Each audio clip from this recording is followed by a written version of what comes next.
This is episode 25 of Lifestyle Locker Radio with Zach Bush, triple board certified MD. And so we're seeing this acceleration of disease that is so fast and furious.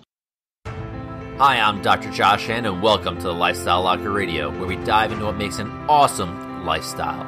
From relationships to money mindset, nutrition to fitness, emotional health to peak performance, we bring you on an amazing journey to unleashing your human potential. So here's a little bit about Zach Bush, MD.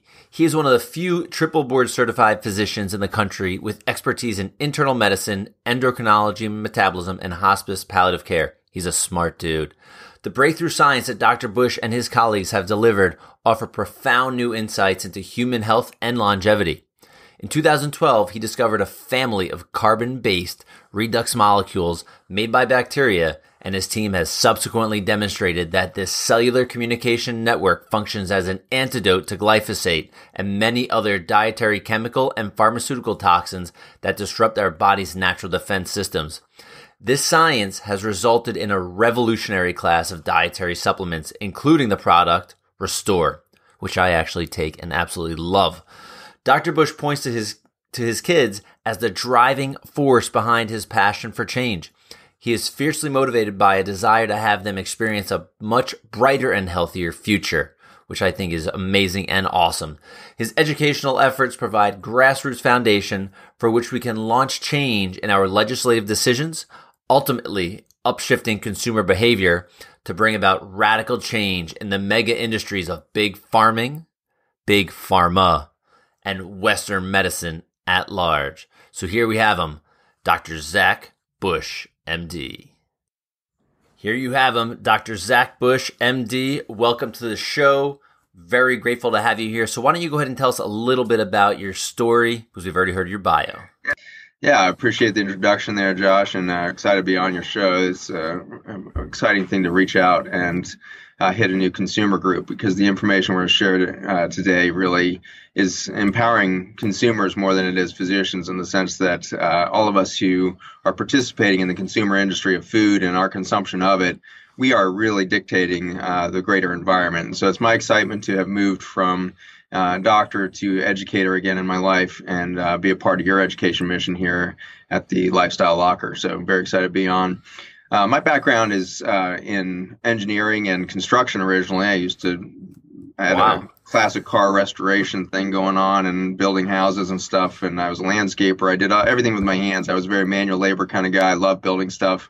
And so that was kind of where I thought I was going in my life. And then I took a mission trip for 6 months to the Philippines with a international group of midwives that happened to invite me at a moment of time where I had taken a year off of school and had the opportunity to travel. And this was an opportunity to travel abroad cheaply. So I went over to the Philippines and was delivering babies and helping with the postnatal care for these infants in the Philippines, and had an extraordinary 6 months that totally changed my whole viewpoint of my own life and life itself. When you start to see poverty on the scale that was there at the time, as well as the health challenges and the incredible opportunity to impact humanity through medical care, it just totally transformed what I wanted to do with my life. So I came back from that experience, left the engineering vein and shifted into medicine. I never really identified myself as a vigorous or passionate student. I enjoyed working outside of school more than doing school. So I didn't think I was going to be a doctor. I thought I was going to be a nurse, and then a nurse practitioner, and then decided on a physician assistant.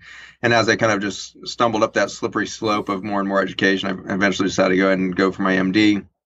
I did not get into medical school the first year, so I went and built houses and did more construction, reapplied, got into medical school, and that's when I unexpectedly really found my purpose in life. For the first time in life, I just excelled really dramatically in my academics, and found everything almost easy to learn. Gross anatomy was just an extension of my work on cars and houses and everything else. It was all just geometry and three-dimensional structure, and it just all started to come into view. And suddenly, my least favorite class in undergrad was biochemistry, and my favorite class in medical school was biochemistry, because I suddenly had a three-dimensional map. And so I've been building that map, I think, for the last 25 years of just really understanding more and more the human body, its complexities, and how, in the end, when it plugs into a three-dimensional model, everything can be pretty simple. So my journey from medical school then took me into a passion for neuroendocrinology, or the plasticity of the brain and how it's shaped by our hormone system. And then that excitement of research took me to the University of Virginia. I did medical school at University of Colorado. University of Virginia gave me the opportunity to delve into my specialty of internal medicine, which was kind of the foundation of hospital-based science and practice.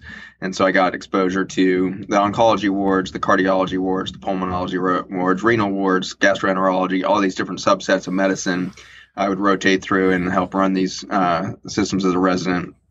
And that got me more and more passionate about this endocrine piece, which seemed to touch every aspect of human life, from the mood stuff that I had studied previously to cancer and the rest. And so after I finished my 3-year residency, I went on to a chief resident year, just teaching med students and residents, and then used that year to start picking an avenue of research, which would become cancer tumor research.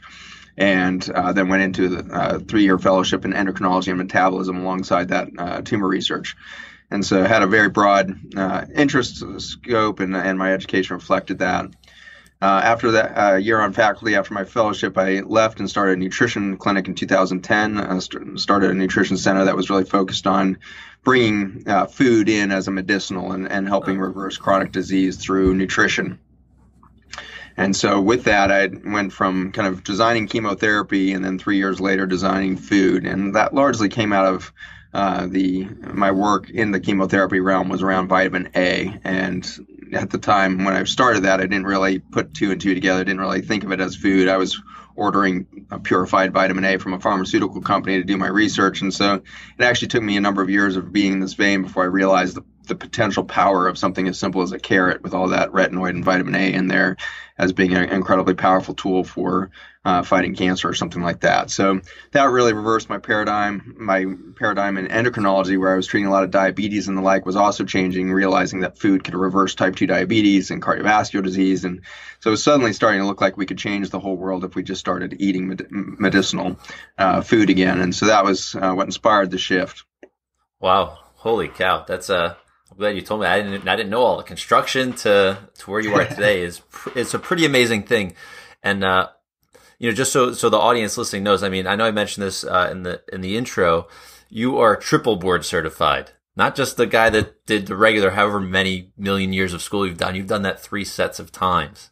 And so internal medicine, then endocrinology and metabolism. Then after I left the University of Virginia, I went into hospice and palliative care, worked in that arena for 4 years, and became board certified hospice physician and associate medical director for a large hospice organization. So that was my third subspecialty. Yeah, that's pretty amazing. So being that you mentioned food is medicine, I think that's a huge thing because I'm being a chiropractor, we talk about food with people all the time, and eating. Food has become a huge topic. I mean, since me being in school that I remember, I mean, preschool, pre-chiropractic college and undergrad, I didn't really care. It was ramen noodles and whatever else was, available. Yeah. But knowing how important food is, like, what are some things nutrition wise? But I know we're gonna get into the gut a little bit, like your specialty here. Yeah. But what are some things that people might not actually know about food, like where it's coming from and what's in it and stuff like that? Yeah, as we're talking about this topic of the medicinal quality of food or the medicine in our food, it's almost the oldest statement in medicine. It goes back more than 4,000 years in Chinese medicine that the food is the medicine. And then Hippocrates, who was kind of the Greek academician that really kind of set into motion modern day medicine in a lot of ways, said, "Let thy food be thy medicine." And that was a couple thousand years ago. So for thousands of years, we've been recognizing food as the most important medicinal and life-giving thing that humans consume. And that really has dramatically changed in the last 50 years. And it's a fascinating story of, in some ways, our laziness. As consumers, we outsourced the production of our own food more than we ever have in the history of mankind over these last 50 years. And that really took on earnest shift in the 50s and 60s.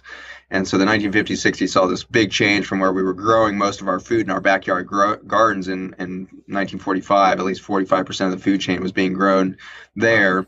And then those were in our victory gardens that we had started to grow to help, combat the incredible war effort where we were shipping most of our big food overseas to troops and everything else. Chicken, for example, there was a whole ad campaign during World War II to ship all of our chickens from our backyards to our troops to feed the troops. And so we were literally fueling the whole world through our backyard gardens.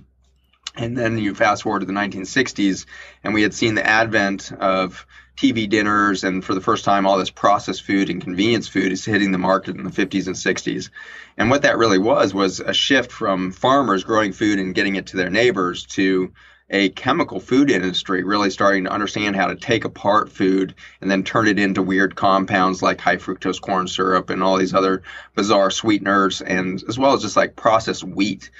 We've been growing wheat and bread and making bread for thousands and thousands of years in human history. And then suddenly in a 10-year period, we went to this bizarre destruction of the wheat where we were separating out all of the germ or the fiber in that plant and just purifying it down to this white gluten bread. So you can imagine the shift where if you've ever had a homemade loaf of bread that's all heavy and dense with nutrients, and then compare that to this almost weightless loaf of white Wonder Bread. Is Wonder Bread still in business? I think they may have gone out of business now. I don't know. But Wonder Bread used to be like this phenomenon of the 1950s, and they didn't change their packaging really for the next 40 years because it was some of the best branding ever. But it was this puffy, almost marshmallow-like texture white bread. And so suddenly we had just this whole transformation of what the palate was accepting, and what we started to associate with wealth or convenience in our food chain became these bizarre combinations of nutrients that had been stripped of most of their medicinal quality. And so that chemical industry is really then snowballed with the advent of chemical factory farming, where we started in 1950s and 60s, started actually with fertilizers, where instead of composting and doing crop rotation and soil care, which would have been expected of a farmer from the beginning of time, we got lazy and realized we could just spray all that soil with an oil-based or petroleum-based nitrogen, phosphorus, potassium fertilizer. It's called NPK for those three elements. And these NPK fertilizers became this new way of farming, and it was called the Green Revolution, which sounds good. And it was certainly making big, huge fields of green plants. But the problem was they were suddenly devoid of a lot of the nutrients that would have been there if we were actually building the soil and the microbes in there and everything else. So we started to see that decrement or collapse in our food chain. And of course, we saw a huge uptick in cardiovascular disease and everything else in those years. And so then by the 1970s, cardiovascular disease was the number one cause of death in America. And so we started building all these acute cardiac care centers, and we used kind of battlefield medicine that we had really perfected in World War II and Vietnam. We transported that into the American medical system and started creating these acute care centers to address all of this acute heart attack, death and dying from heart attacks, which of course were really a result of this big shift in our food chain. So we changed our medical system to being more acute care than preventive care and all of that. So there started to be these big fundamental changes in the way not only was our food changing, but the medicine that we were delivering was changing. And you can start to see this correlation of as the food loses its medicine, the pharmaceuticals companies were happy to jump up and start supplying drugs instead of food to address those biochemical needs. That's kind of scary. That's very scary. It's a scary story, but on the encouraging side, if there is one as we move forward, because we're just scratching the surface right now in this discussion as to how scary this is going to get. Yeah. But I want to preface the real scary stuff with the message that because we are the consumer, and because we were implicit in this shift of growing our own food to outsourcing that and seeking a convenience lifestyle of convenience food and all this, we're complicit. This is not a whistleblower, conspiracy theory about Monsanto or something. This is actually just American history and the march of big business and our relationship to big business as consumers. And so the good news, or the silver lining on this dark storm cloud that's brewing right now, is that we can change it because we're part of the problem. We're part of the reason all of this happened. And so when we change consumer behavior through education, we can take down the biggest industries in the world, or at least transform them overnight, force them to transform themselves by our behavior shifting. Yeah, that's really important. That shift. We are the problem, but we also can be, or we are the solution to our own problem. We've created this buzz, or our parents and grandparents did. So I know you just said dark storm that's been brewing. So listening to the conference about a month ago, maybe a little bit longer, you touched on something called glyphosate, and I think this is huge. This is huge, and people don't know what it is. So first, what is glyphosate? What does it mean to the public? Glyphosate is a chemical that was developed in 1957 by a Japanese chemical researcher and then put on the shelf, because when he found it, I think he realized the kind of nuclear bomb he was sitting on. And so it just sat on a shelf until 1976. And what it functioned as is something that kills bacteria in plants. And so there was an opportunity for Monsanto, which is a large chemical company that's now become famous for the genetically modified crops, and they own some 85% of the corn and 95% of the soybean owned in this country is bought through Monsanto. And that was genetically modified crops for the purpose of using something called Roundup. And it turns out that glyphosate is the active ingredient in Roundup. And so this chemical glyphosate is built on an amino acid. Amino acids are building blocks for our protein structure. You can imagine an alphabet of 26 letters. We have 26 amino acids that are essential for building protein structure. And so we can build thousands and thousands of words out of those 26 letters. And likewise, we can build over 200,000 proteins out of those 26 building blocks of the amino acids. Well, one of those 26 is glycine. And the glyphosate molecule is a glycine backbone with a big phosphorus group, phosphorus and oxygen phosphate group on one end, and an amine, which is carbon oxygen, on the other end. And what you get with this kind of sandwiched amino acid and phosphorus carbon combination is something called an organophosphate toxin. And organophosphates are in the same class as what we saw with Agent Orange. And so Agent Orange became the famous defoliating compound that was used in Vietnam and Korea to kill the jungle so that we could see through the trees and kill the enemy. And so that attack on human beings inspired this defoliation of plants. When the war wrapped up, suddenly there was no market demand for Agent Orange. But Monsanto and a number of chemical companies had an enormous amount of experience working with these compounds, and they recognized that while Agent Orange was a huge carcinogen, was causing massive amounts of skin irritation, cancer, gut problems, it was destroying the health of the soldiers, they knew they needed something less toxic than that. And so they started looking at other organophosphates, and that's when they found this patent by the Japanese researcher from 1957, and they purchased that patent and went and repatented this many times since 1976. And so we've seen that repatented dozens of times, if not more.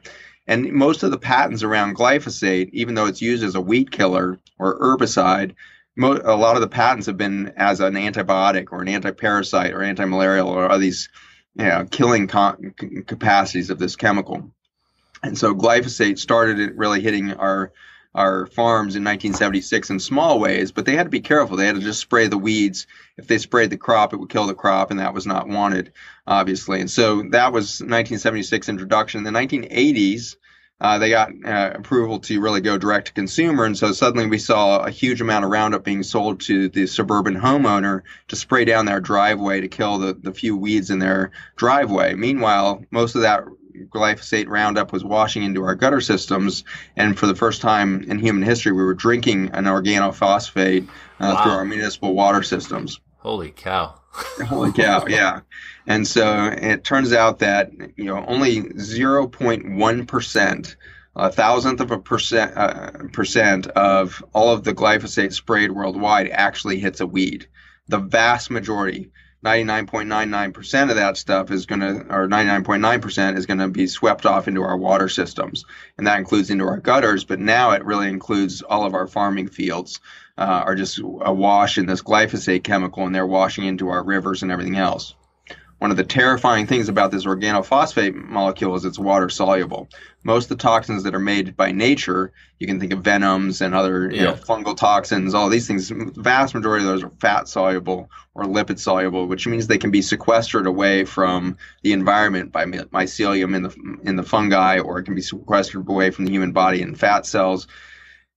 In contrast, if you have a water-soluble toxin, it goes into every piece of the environment. So not only into the municipal water systems, but into our river systems, and then evaporating into our air we breathe, and then up into our clouds. And the rain that's falling down on us is literally contaminated with glyphosate. So 75% of the rainfall, 75% of the air that we breathe in the southern United States is now contaminated with glyphosate. And so we've got this toxin that we're dumping into the environment at a quantity of 2 billion kilograms a year. 2 billion kilograms of a toxin is an extraordinary number. There's about a little over 2 pounds in every kilogram. So you have more than 4 billion pounds of a single toxin dumped into our environment every year we're told to kill weeds, but only 1,000th of that is actually ending up on a weed. So the vast majority is just ending up on large scale crops. It started in 1992 with wheat when we started Monsanto rolled out a program to the farmers. Instead of calling it a weed killer, they called it a desiccant or drying agent. And so they started spraying wheat fields so that they could be harvested early. And of course, when you harvest an immature grain, it changes the fiber to gluten content in there and everything else. And so we started putting abnormal gluten content compounds into the marketplace.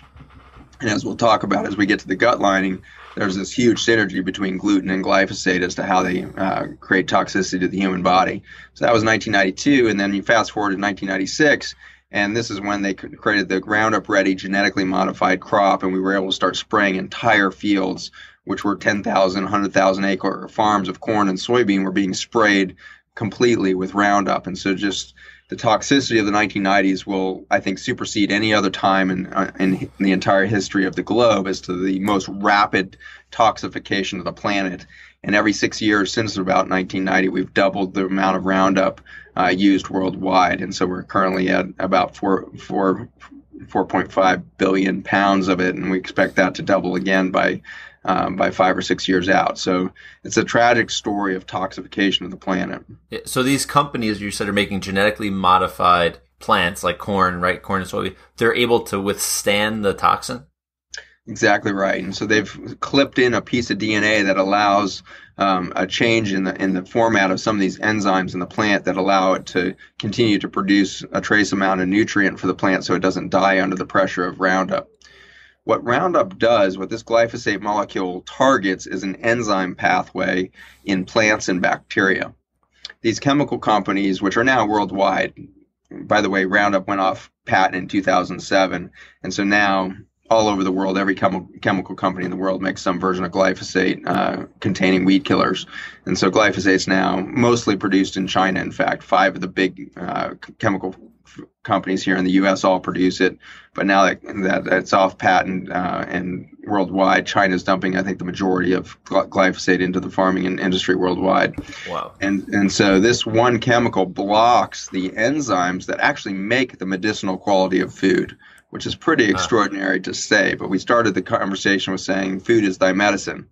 But now that we're dumping this much toxin into the soil that actually blocks the ability of bacteria and plants to make a whole family of compounds that we call alkaloids. Alkaloids are the medicinal quality of food. They're antihypertensive, so they reduce blood pressure, they reduce depression, they reduce anxiety and attention deficit disorders. There's alkaloids that reduce cancer. There's alkaloids that reduce asthma, allergies, goes on and on and on. And so as you start to imagine what would happen to the population if we removed this whole alkaloid system from our food chain, what would happen to the population? We're dying. We would be dying, right? Yeah. We would see a huge epidemic of cancer all the way down to autism and attention deficit disorder. And in fact, that's exactly the pattern we're seeing over the last 20 years in this country. And so to give you an example, the year before Roundup hit the market, so in 1975, we had an autism rate of 1 in 5,000 children. Fast forward to 2015, and we have a rate of 1 in 44 kids, 1 in 48, somewhere in that range. And so we've gone from 1 in 5,000 to 1 in 40 something kids with autism in that short generation of time. And so that's perhaps the most dramatic, because autism is such a visible disorder. Yeah. It's not something that we can confuse or say we couldn't diagnose it and now we're diagnosing it, therefore there's a whole bunch of it. Well, you can't miss autism. You can't miss it when a kid can't talk and never develops the ability to have speech, can't make eye contact, has total mood lability, can't handle the course of a day, is falling apart by mid-morning, or wakes up crying and inconsolable. You just can't fake this stuff, and you can't hide autism. So to see the rates going exponential in these last decade, it's so obvious we've changed something fundamentally in the way in which the brain is fueled and the way the brain is protected in the biology. Yeah. So you mentioned, just like, we'll just say vegetables. So now we have these vegetables with zero nutrients that are housing this like silent killer, right? They're housing this glyphosate, and are we not also feeding our animals the same stuff that we're going to eat now too? So is it like a double whammy? Yeah, it's a really grim situation. And so the whole food chain, from the plant all the way up through our production of poultry, the chicken, the turkey, the beef, the pork, all of these animals are eating mostly some variation of genetically modified crop at this point. And so with that much soybean and corn being cranked into the feed industry, we're seeing a huge amount of toxicity in these animals. And so number one cause of death in the cattle and feedlots is actually respiratory pneumonias. And the bacterial pneumonias that these cows are dying from is actually bacteria that's from their intestinal environment. And the gut is so damaged by glyphosate that you get bacteria passing into the bloodstream, ending up in the lung and killing these cattle. The normal bacteria you're saying that they should have. Normal bowel flora, once translocated to the lung, is killing these animals. And so we're seeing just this destruction of the immune system and the barrier systems that protect that animal. And so their food chain is about 10 times more toxic than ours because of the amount of this genetically modified stuff that they're eating. Holy cow. Well, I'm glad everybody's listening to this, because this is, you get me thinking the whole way. I'm glad I have a garden that is a fully blown organic garden in my yard that I know where my vegetables are coming from. Holy crap. That's a game changer. Yeah. And that's exactly what we need to do. We need to be empowered as consumers to say, there's such a simple solution to this. If we start growing our own food, we're going to put the chemical food chain out of business. So it's going to be an easy solution in the end. Okay. So I want you to touch base, since we're hitting glyphosate, and at the conference you mentioned and showed, like you said, it's affecting all like pretty much farming around the world. But in the U.S. alone, since that's where we are right now, you had this map that showed where like the most cancer deaths and the most, and go into that, kind of paint a picture for everybody of what's going on with glyphosate and disease and cancer, and then how you actually are trying to combat this yourself with your company. Fantastic. Yeah. So the amazing thing that we've done in this country, we talked about this explosion of autism. Well, we're having an explosion of cancer rates as well. We've gone from like 1 in 9 adults with cancer now to 1 in 2 males with cancer, 1 in 3 females with cancer before they die. And that doesn't even count skin cancer. We're talking about solid organ or bloodstream cancers that are killing people. So we've seen just this huge exponential growth in all of these disease courses.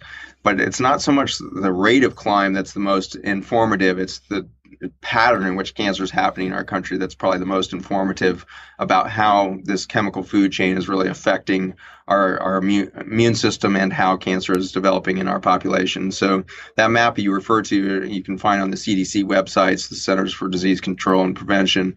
They have all these maps, but they never mention or discuss why this has happened. I have not seen a single paper that really kind of details this out from the government, saying we have a crisis on our hands. But what you see in these maps is that along the northern climates used to be our pattern of cancer deaths. So the highest rates of cancer from colon was up in the northwest, kind of from Washington, Oregon over into Montana.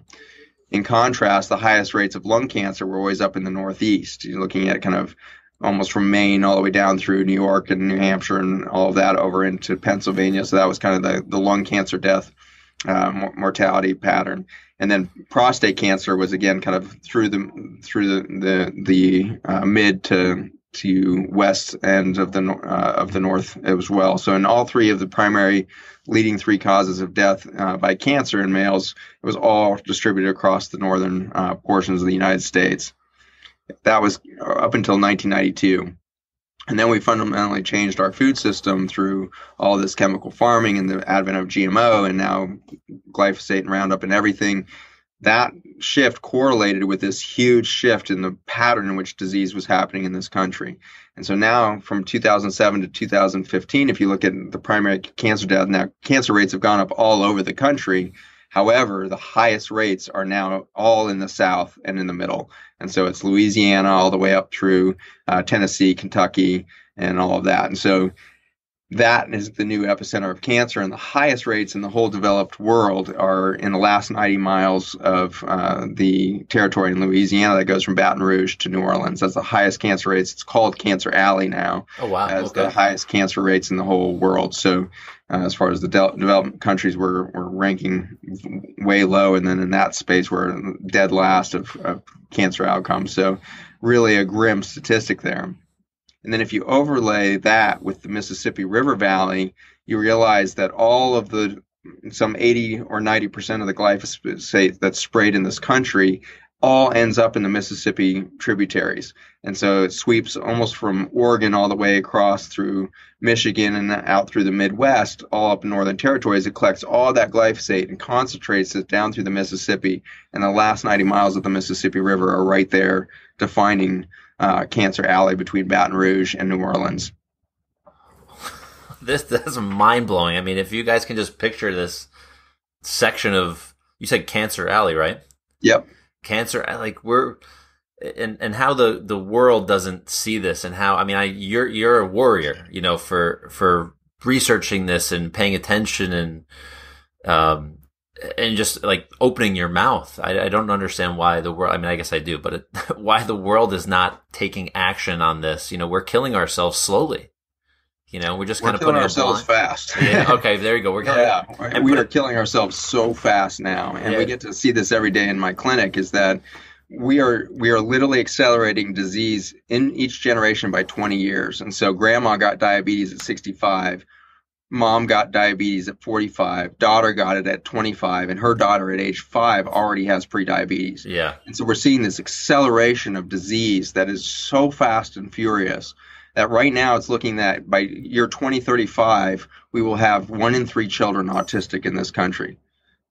1 in 3 children autistic means we have no functional generation. There's no way that the remaining 2 are going to be disease-free enough to support that burden of sickness in their peer group.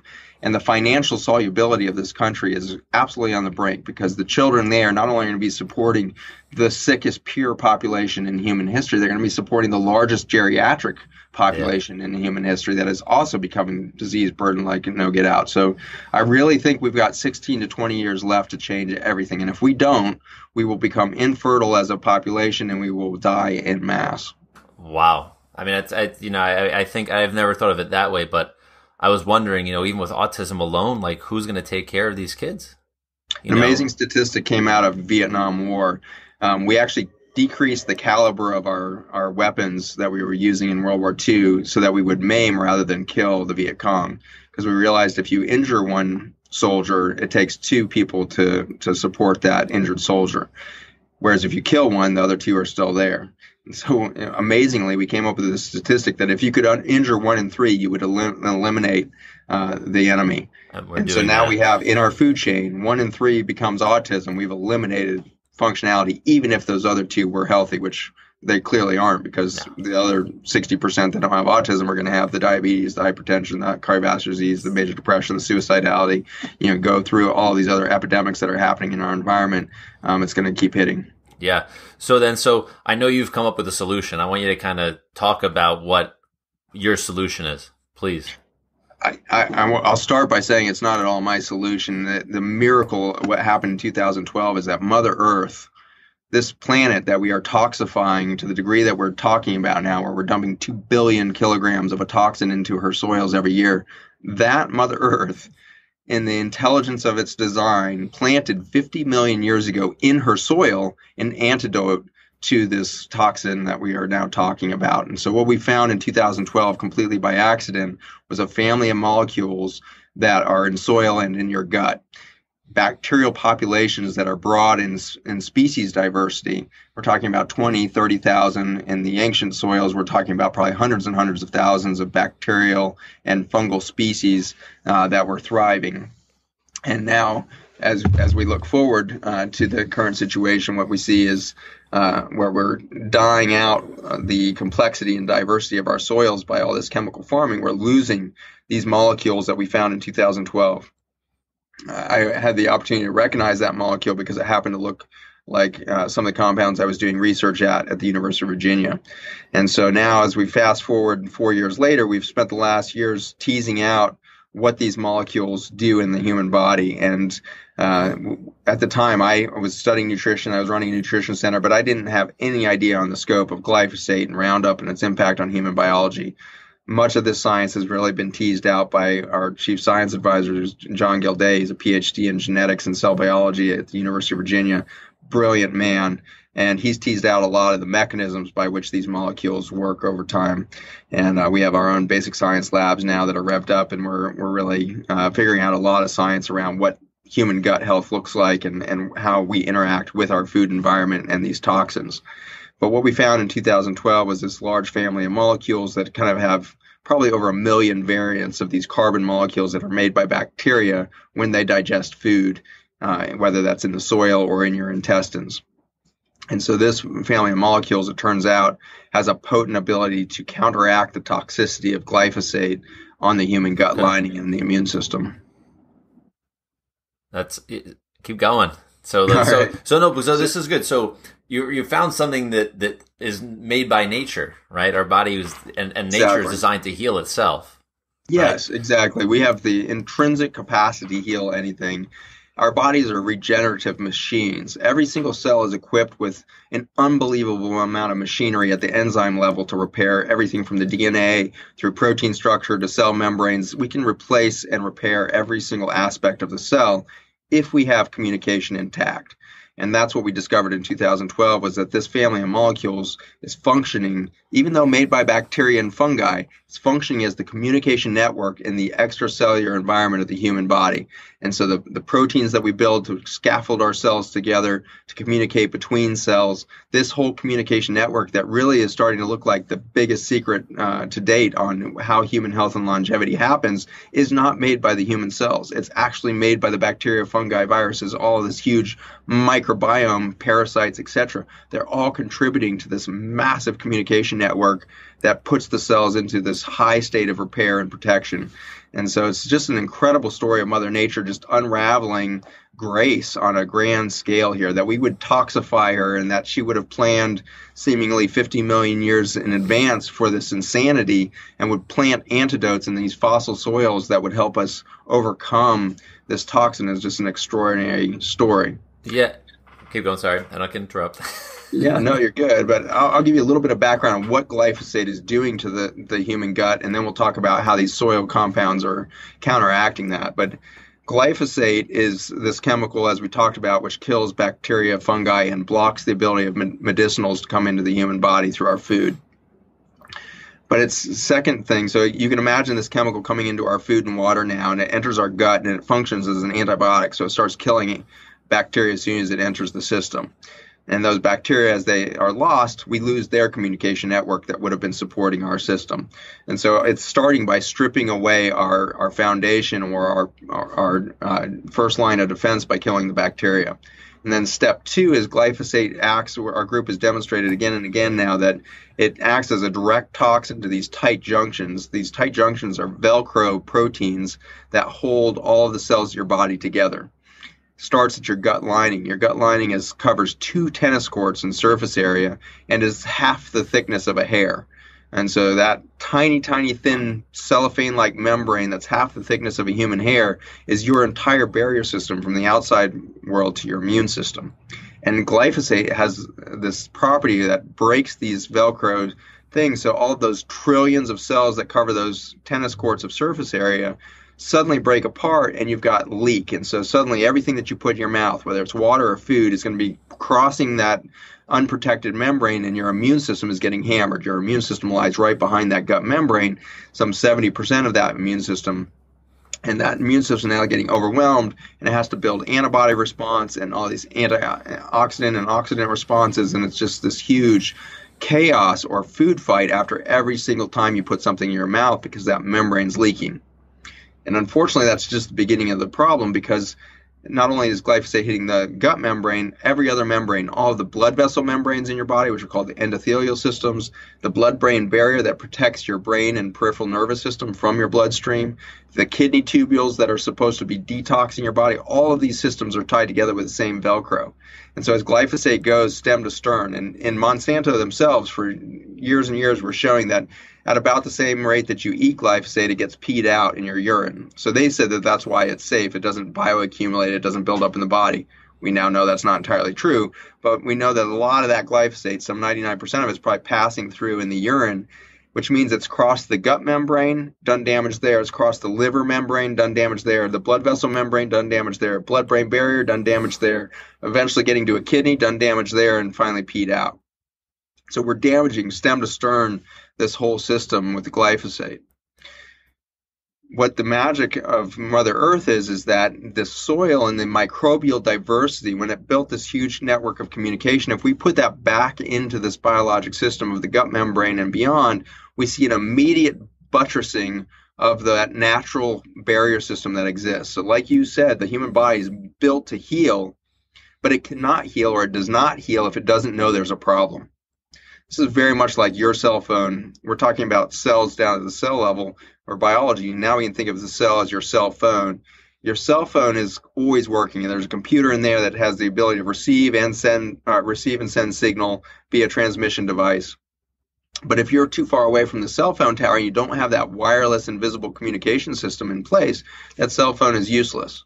But in that moment, the computer didn't break. It didn't lose its ability to do whatever it does. It's just lacking the wireless communication. And that's what's happening to our bodies. As we kill our microbiome, we're losing that invisible communication network made by the bacteria and fungi.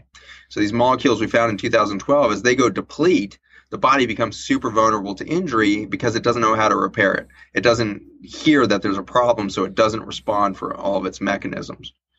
What we've shown now is when you put this communication network back into play, immediately get upregulation of all these healthy proteins that are supposed to be velcroing all these cells together. It comes back within minutes of introduction.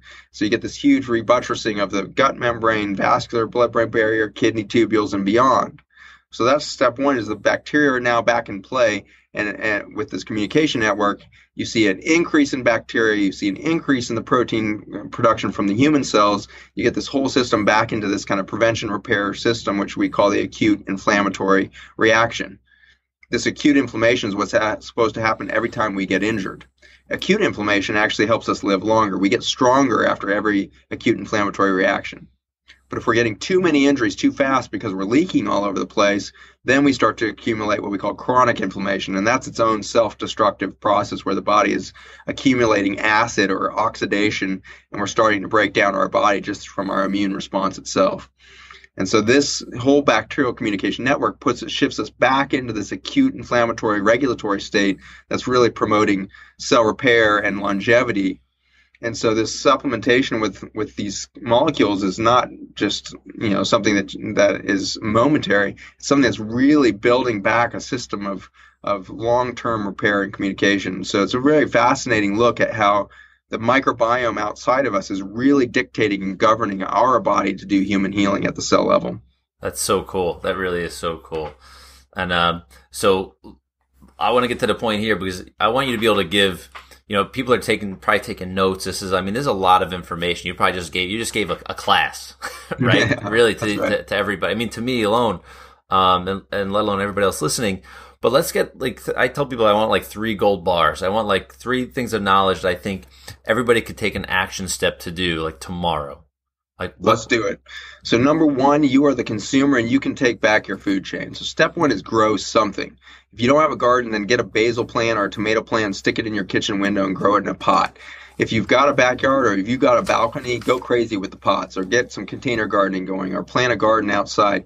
Get engaged with your environment. Step one is get re-engaged with your food chain. If we just do this, and even if we regrew 2% of our food chain, we would threaten the survival of these chemical companies because they're running thin margins. And if we challenge those margins by growing our own food, we will really take back the industry quickly. So grow your own food, step one. So many important things to that is as soon as you step out into a garden, you start weeding, start interacting, your microbiome, the bacteria that you can grow in your own body suddenly is diversified. If you just live life in a box of drywall, which is your house or your office and house, if that's your life, you are a very narrow microbiome. Therefore, you do not have a robust communication network of protection and repair, and you are weakened. So step one, get out in the garden, grow some food. Step two, I would really say that you want to get your microbiome supported by a diverse food system and macro environment. So get into as many environments as possible on your weekends. Go out hiking, get to the beach, engage these different macro environments that are going to help code your micro environment. So step two is get outside, diversify what you're breathing, because a lot of those bacteria that are going to repopulate your body are going to be breathed rather than eaten. Get the breath diversified, do that. And then step two in that category of diversification is going to get as many colors of food on your plate as possible with every meal. So eat from the rainbow, lots of colors of veggies, fruits, all these incredible diversity. Get those nutrients onto your plate because they're going to challenge your gut to step up with more biodiversity. So diversification is step two. Step three is really going to be empowering your family with the information of if we get back in touch with nature and change the chemical industry by understanding organic food, permaculture, biodynamic farming, all these things, get back in touch with your community. And the way to do that is reach out to a CSA or a community service agriculture project in your environment, meet a farmer in your area. If you live in a big city, re-engage, get outside of that city and on the weekends, find yourself an agricultural environment to re-plug in, get to know a farmer, even if you're not buying their stuff directly, get to know a farmer, talk to them, re-engage that community. Because if we get consumers back in touch with our farmers, I guarantee you the farmers have good intention. The farmers want to heal you as much as your doctor does. But like your doctor, your farmer was given the wrong set of tools to work with, and both the doctor and the farmer need your help, the consumer demand, to shift that paradigm and demand a different toolbox to work from. So re-engage your community. So step one, get out, get that re-engagement with your nature, start shifting away from the toxicity, regrowing your own food. Step two, get engaged with the greater environment, hiking, outdoors. Step three, get your community built back around you. Those are your take-homes for what you need to do with your lifestyle. If you want to look into this supplementation with these molecules and learn a lot more science about what we've kind of just barely scratched the surface of today, you can jump on the website that we've got here with Dr. Josh, and he can take you through it. It's restoreforlife.com. Yeah, I highly, highly, highly encourage everybody to go through this site, and I highly encourage everybody to buy a product because I'll tell you what, if these are these molecules that you're speaking about, right? That's the product. I mean, why would you not want to do it? This is the first dietary supplement on the market in its category. This is not a probiotic. It's not a prebiotic. There's no bacteria in this. It's just the communication network made by that microbiome. And to experience this in your own body tells you something about the antiquity of this planet. It tells you about the intelligence that we come from, this incredible microbiome. And it's just so exciting because the soils of the earth had lost biodiversity by the time humans inhabited the earth. And so 50 million years ago, without the humans present, we had a biodiversity that was supporting dinosaur life and all of this incredible diversity. So the soil has been degrading over time for a lot of reasons. And then we obviously just hit the accelerator button the last 100 years to destroy soil.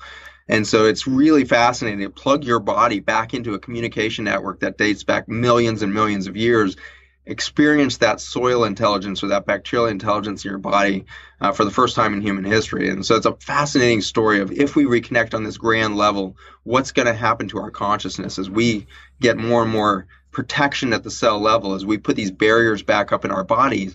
One of the interesting things that I see in my clinic all the time is 9 months out, 18 months out of people really consistently protecting themselves with this communication network of supplementation.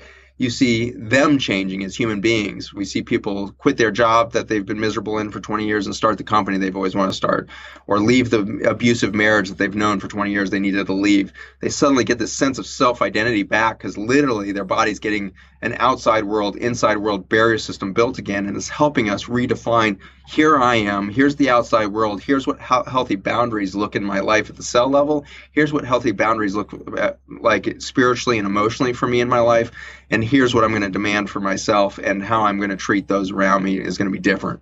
And so we see a real opportunity to heighten the experience of human community, human love, human cooperation, because that's exactly what's happening down at the cell levels. We're introducing communication network at the cell level, and we get to see the macro version of that result, which we get better at communication together. To have Dr. Josh being inspired to start a program called Lifestyle Locker, to get a message out that despite all of the knowledge he knows as a chiropractor and all the brilliance he has with his hands and working with patients, he's telling every patient, it's all about your lifestyle. It's about your food. It's about what you're doing in your practice. I'm an MD allopathic, totally different training than Josh. We are meeting at the same point where no matter which vein of medicine you're coming from, you're going to, if you are in pursuit of truth, going to find out that lifestyle and the behaviors that we do as consumers every day is what puts health into motion. Yeah, man. Oh my God, this is so good. So I'm looking, I have your website up right now, and the product called Restore. I mean, I think this really is Restore for life. It's not restore your gut. I mean, you're restoring humans. You're restoring like the planet. It's a big mission. It's a big mission because it's laid out by Mother Nature. I was not smart enough as a scientist to go into this proactively saying, I'm going to start a dietary supplement. No, it was totally by accident. When we found this, we knew it needed to get into the human population fast. And so we ended up creating our own big R&D laboratories and biotech company, and all this stuff had to be created just to get this information out to the community. And so this was a product by mistake. But it has been life-changing for so many millions of people now because of the reality that the consumer is so drenched in these problems of chemical farming, and we are so in need of reconnection. And so it's a very exciting thing. As you'll see on the website there's a nasal preparation. The nasal sprays are very powerful. Your gut lining actually starts at the nasal membranes, and so the majority of Americans are experiencing postnasal drainage, chronic congestion, sinusitis, all of these things. Well, all of that's for the same reasons that we're seeing other things. All of those conditions are happening because of a natural breakdown of the body's defense system. As we breathe glyphosate, as we drink and everything else and consume that, everything's decrementing. So the nose is where health begins. So by just getting microbiome and microbiology rebuilding in your nasal cavities, that's the beginning of gut health. And so the nasal one starts there, and then the oral liquid product is for the gut lining and beyond. That's so cool. Well, for myself and from Lifestyle Locker Radio, I want to thank you a million times. This has been an awesome interview, and I think I'm going to have you on again, because 5 years from now, well, we're going to have you before, but 5 years from now, I think we're going to see a different planet. I agree. Hopefully with you. A better planet. I agree with you. I think that we have the ability as consumers to change everything, and we have to do it or we're going to go extinct as a population. So we got to change everything, and it's a fun opportunity for us to all communicate together and keep that mission going. Appreciate what you do. Thank you. All right, Locker Nation, if you were not inspired before to make some positive change in your life and in your health, I hope you are now after listening to Dr. Zach Bush, MD. I'll tell you what, I'm super amped that I actually have a garden and that I'm actually participating in the good. I hope all of you after this, if you don't have a garden, you don't have property, you know what? Plant a tomato plant, plant some basil, do something so you can start giving yourself some natural, fresh, organic food. We need to disrupt these large chemical companies that are causing a lot of our ill health. As you heard, cancer rates are on the rise, diabetes, all these massive diseases are on the climb. So let's do something proactive for ourselves and for our community and for our world at large. You know, we all can do something small, which can make a large impact. So connect with Dr. Zach Bush. His info is in the show notes and will be on our website. And connect with us. You know, go to lifestylelocker.com. You'll be able to find his information, all the other speakers' information, and you'll be able to connect with me on Instagram and on Facebook. So Locker Nation, super psyched for this one. Hope you listen again. Talk to you soon. Bye-bye.